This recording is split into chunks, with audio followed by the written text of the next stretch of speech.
falei 30 vezes que a gente vendeu 2,5 vezes que a gente vendeu ano passado. A nossa receita é recorrente, então a gente já tem 165 milhões de reais quase já a mais para o ano que vem. A gente tem capacidade de ampliar a força de vendas, porque se eu pego o que o cliente traz de lucro, divido pelo custo de aquisição, está super saudável. A nossa taxa de perda de clientes cai sobre uma taxa baixíssima, então a gente está no caminho.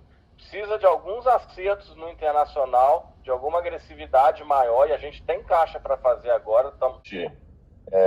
Age muito maior do que isso, a gente e que atua muito ajudando a transformação digital, ajudando todas as empresas a oferecerem serviços e produtos online. Então a gente entende que o mercado está se movimentando muito rápido e que para isso ele precisa de muita inteligência, tanto artificial quanto humana. Então a gente ajusta a nossa identidade visual para ficar mais ampla, mais aderente ao mercado total que a gente atinge, e a gente caracterizou um novo tagline, que é Intelligence to Move, né? Intelligence to Move the Market, Intelligence to Move the World, Intelligence to Move You. Por WhatsApp, implantação em vários clientes. Estamos continuando a evolução do produto de SLA Expresso, cada vez mais demandado no e-commerce, quando é o caso, de forma segura. Já temos ganhos de produtividade com isso. E estamos integrados com a Thales para evitar também a fraude do tipo de Simpson, a edição de outubro, dentre outros vários prêmios que a gente tem acumulado, né? Todo mundo conhece a ClearSale por prevenção à fraude, mas a gente está com uma atuação cada vez maior em crédito também. Nove clientes novos em produção. No ThreatX, que é um produto de anti-phishing e takedown, a gente está com 15 vendas novas e 9 clientes. Ou seja, a gente já entrou em fase de escala nessas duas iniciativas. A gente começou um produto de fraude em advertising, então a gente tem o primeiro cliente, já temos market fit aqui. Montou um time para suportar o ganho de escala das iniciativas. No onboarding, a gente fez, junto com o lançamento da marca, o lançamento que está mais focado na experiência do cliente, quando ele está contratando serviços ou produtos financeiros de telecom, porta a porta. Então a gente tenta autenticar da forma mais invisível possível, mas se necessário também chegamos até a parte de biometria, todos os componentes modularizados. Apesar da dificuldade que todos sabem que o mercado tem da contratação de time de tecnologia e analytics, a gente conseguiu aumentar 65% ao final do terceiro TRI contra o ano anterior. Então a gente cresceu 152% por contratação, a gente aumentou 36% no segundo TRI contra o ano anterior, mais 53% ofensivo e de onboarding, para que todos mantenham a cultura ClearSale de geração de confiança. A gente montou um programa de estágio com mais de 7 mil inscritos. A gente fez um programa de aceleração de jovens em parceria com o Instituto Bolt. A gente continua na lista do GPTW, mesmo com essa quantidade grande, com o crescimento da empresa, e a gente lançou um canal de denúncias aí independente, de receita líquida, 41,5% de crescimento contra os 9 primeiros meses de 2020. Durante todo o roadshow, todos os investidores que nos conhecem escutaram que essa era a nossa principal avenida de crescimento, 33%, e internacional 39,5%, sempre considerando os 9 meses.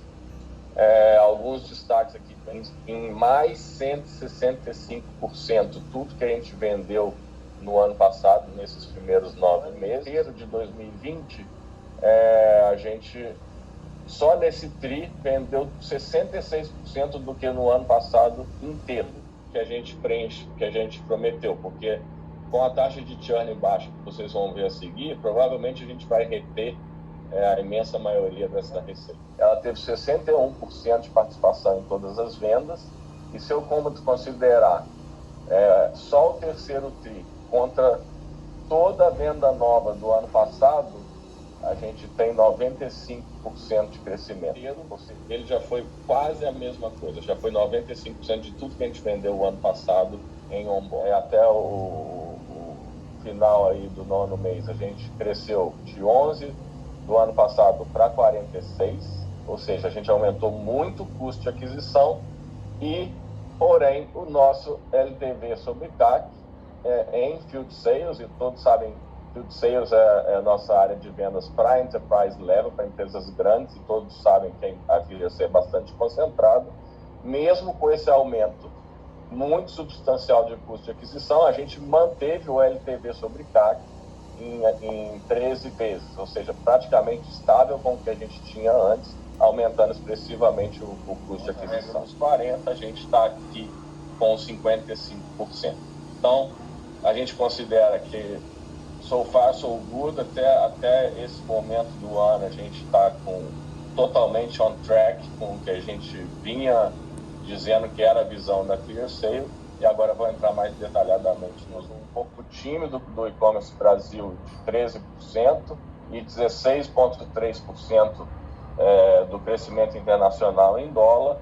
Isso se explica basicamente pelo fim da pandemia, o que é algo a ser comemorado, e por uma volta de alguns segmentos ao presencial, por exemplo, modas, a gente teve segmentos que se mantiveram mais, outros menos, mas o que é de se comemorar é que a digitalização veio para ficar. Muita gente poderia acreditar que o e-commerce poderia voltar atrás ao invés de crescer, ele continua crescendo, isso é uma notícia boa, e no acumulado do ano, como eu disse, a gente está com crescimento de 41%, também puxado pelo onboarding de quase 7%. Do internacional, do e-commerce internacional, e 60% do e-commerce Brasil. Mas se eu olhar o ARR trazido de vendas novas nesses 9 meses, a gente tem aqui 61% vindo do onboarding, 31% vindo do e-commerce Brasil. Então a gente também vende no e-commerce Brasil, mas quem está drivando o futuro da empresa é o onboarding, e 8% das vendas do e-commerce internacional, só nesses 9 meses. E o que mostra mais uma vez que a gente tem aqui um caminho de futuro, que é explicado basicamente aqui. Essa abertura de contas cresceu 90%. Contas abertas em canais físicos, 52%. O que significa essas duas linhas? Uma grande bancarização do consumidor brasileiro, da qual a ClearSale participa e ajuda muito na hora de fazer uma bancarização segura. Físicos caiu 23%.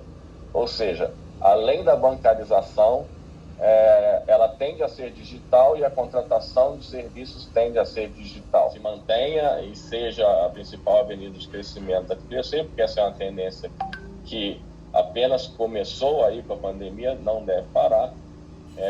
E isso aqui, a ClearSale, que era vista como uma empresa muito mais ligada ao crescimento do e-commerce, agora ela tem que ser também conectada ao crescimento de canais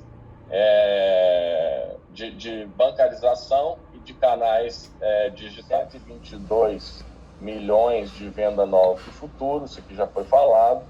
E é legal ver que a gente mantém o crescimento de vendas novas, que é a parte controlável, né? O que a gente tem na ClearSale? A quantidade, como a gente cobra por pedido, a gente tem uma parte da receita que é não controlável, que é a quantidade de pedidos que a gente recebe do mercado para serem autenticados. E a gente tem a parte controlável, que é o que a gente vende e o que a gente perde de clientes, que é a taxa de churn. Quase todos os trimestres aqui positivos, e quase todos acima de 100% em relação ao ano anterior, terminando aqui com o que eu já disse, de mais do que duplicar as vendas do ano anterior, e com destaques para vendas no e-commerce Brasil, que muitos acreditam que não haveria espaço, mas também puxados pelo onboard. Como a gente estava no final do terceiro TRI de 2020, a gente trouxe quase 1.230 clientes, poucos do onboard, mas como eles são muito grandes, eles são muito expressivos em termos de GMA. No final do ano passado, a gente conseguiu reduzir ainda mais de um número baixíssimo de 3,5% nos primeiros 9 meses para 1,9%. Isso é muito baixo para quem está acostumado com métrica de software as a service. Então, na parte que a gente controla da receita, que é o que a gente vende, o que a gente perde, eu diria que a gente está muito feliz com esse resultado. Os clientes, em termos de indicadores, por não estar com a análise humana adequada, além de uma duplicidade de infraestrutura que a gente tinha, é claro, isso tudo ajuda a gente a reter mais clientes, isso tudo ajuda a gente a fazer um onboarding, aí no caso dos novos clientes com qualidade, e é claro que vem aqui um custo em margem bruta, percentual, apesar de manter ou até crescer aqui nos 9 meses em termos nominais.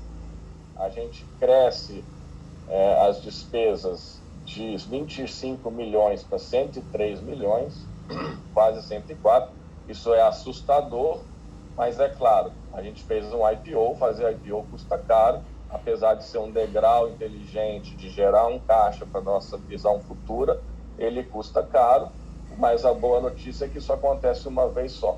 Então, esses 64 milhões aqui de despesas, eles são não recorrentes, boa parte custos de preparação para o IPO e boa parte um ajuste de provisões de planos de incentivo de longo prazo para funcionários, dado que o valor da empresa cresceu. Então, o fair value agora é muito maior do que era antes. Isso também é uma despesa não pontual.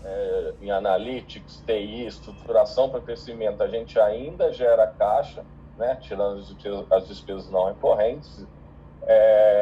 E nesse trimestre, um EBITDA de 10 milhões ajustado, e nos 9 meses de 42,8, totalmente em linha com a nossa estratégia de redução de margem em detrimento de crescimento futuro.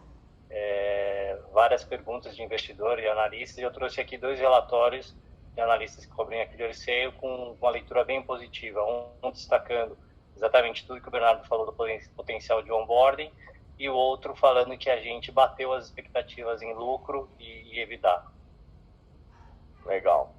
E aí, como mensagem totalmente dentro do plano que a gente fez para o IPO, que é reduzir margem em troca de manter um crescimento agressivo, porém sustentável, a gente é sempre focado na geração de confiança e relacionamento de longo prazo com os clientes. Isso é demonstrado pela taxa de churn. Isso é fruto do trabalho de toda a Clear Sale.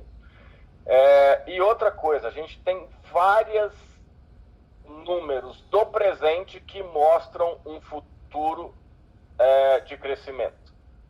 Tanto as vendas que a gente fez, que vão continuar, como é recorrente, elas vão continuar o ano que vem, quanto a taxa de churn, que está mostrando que os clientes ficam com a gente em maior proporção, quanto a capacidade de geração de lucro que a gente tem, dado o custo de aquisição, que nos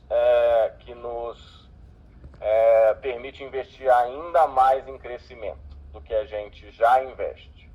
Então, essa foi a mensagem. E aí uma das perguntas está lá nos Estados Unidos e a ação de vocês está caindo igual a deles, né? E aí até o Renan respondeu muito bem. Bom, a gente não se compara com outras empresas, a gente vive a nossa empresa. E eu falei, cara, nós não estamos preocupados com o preço da ação. De verdade, não estamos. É claro que depois do IPO a gente acaba olhando ali por curiosidade, mas a mensagem que eu dei na B3 no dia 1 foi: nós somos focados em gerar confiança em relações de longo prazo.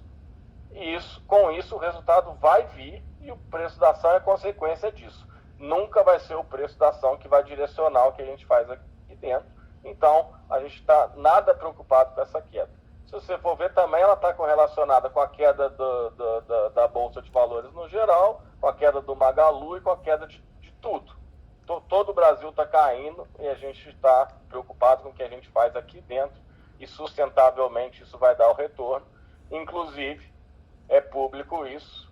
Eu comprei ações na época que podia, Pedro comprou e eu sei que vários outros executivos compraram, porque a gente sabe que esse negócio, na nossa opinião, está subvalorizado. Gente, essa foi a resposta que o mercado está esperando daqui. Assim, o que você poderia compartilhar aqui? Eu falei 30 vezes que a gente vendeu, a gente vendeu 2,5 vezes que a gente vendeu ano passado, a nossa receita é recorrente, então a gente já tem 165 milhões de reais quase já a mais para o ano que vem.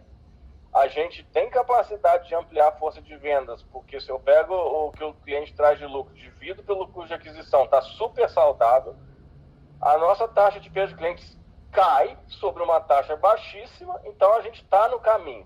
Precisa de alguns acertos no internacional, de alguma agressividade maior, e a gente tem caixa para fazer agora. A gente está no caminho de cumprir o plano que a gente mostrou lá atrás para todo mundo. É importante vocês entenderam. O mercado entende muito bem todo esse movimento que nós tivemos de pressão no lucro com eventos não recorrentes. Então, a gente teve uma pergunta sobre isso, do cara não é efetivamente, como o Bernardo mencionou, com a nossa rentabilidade, com o pagamento de dividendos imediato, sim na expectativa de crescimento. Então, eles têm uma preocupação com, quando você tem um comparado, o Bernardo já falou várias vezes aqui, o mercado internacional é algo que os investidores parecem estar um pouco preocupados com a nossa velocidade de crescimento, que é um bom crescimento, a gente não pode negar mais de 3% de crescimento, é um puta de um crescimento, mas se ele compara com outro player, e aí começa a falar, por que o outro cresce mais que você, por que blá, blá, blá, blá. Então aí o Renan já deu uma cortada, né, logo no início, que foi importantíssimo para a gente marcar o que nos orienta, né? Então, acho que para mim é essa a leitura. Sem preocupação com resultado de curto prazo, acho que isso ficou claro no call com o mercado hoje, e a gente entregar o que nós nos comprometemos e, de fato, a gente está on track com tudo que a gente apresentou e prometeu na preparação do IPO.